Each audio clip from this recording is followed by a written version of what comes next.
when we did call this climate crisis as a spiritual path, I have really been using it that way in ways that are daily and going through.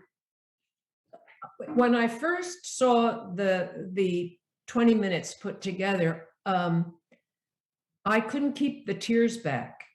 And I was almost embarrassed because I was watching it with people, and then after 2 or 3 times of watching it, it wouldn't stop.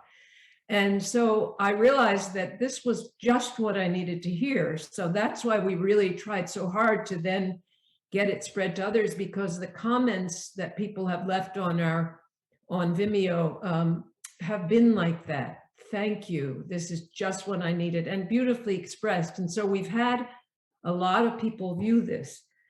But I'm thinking that the way that I'm using this is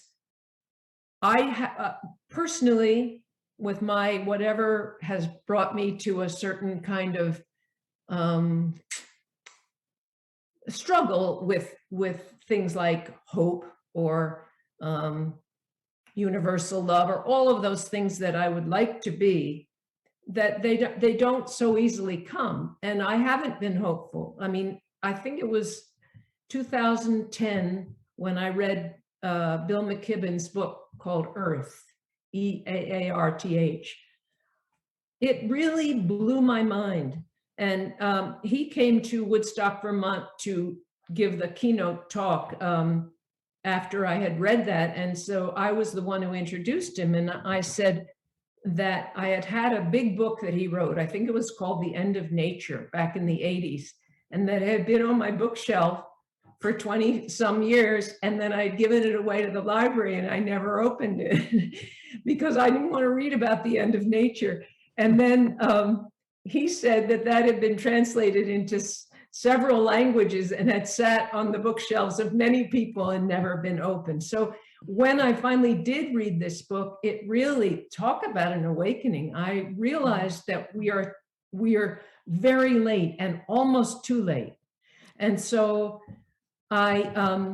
that's when we decided to make these films. And so I'm always pushing towards hope, but feeling if I come right down to it, well, it's too late. So that's a shame. Jimmy Carter, our president, who put on his cardigan back in the 80s and said, we've got to turn our furnaces down, and he was mocked.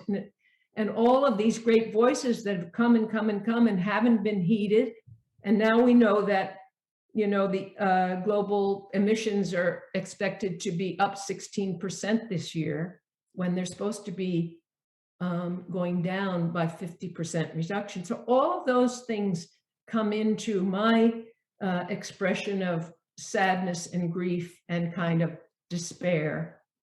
And then I go and listen to the words of all the wise people that are in this world right now. I mean, my goodness, there are a lot of people talking good sense to me, and I'm pulled right out of that. And then I'm part of the team again. Mm-hmm. And so when she said, don't bother me with whether you're hopeful or you're hopeless, we've got a job to do.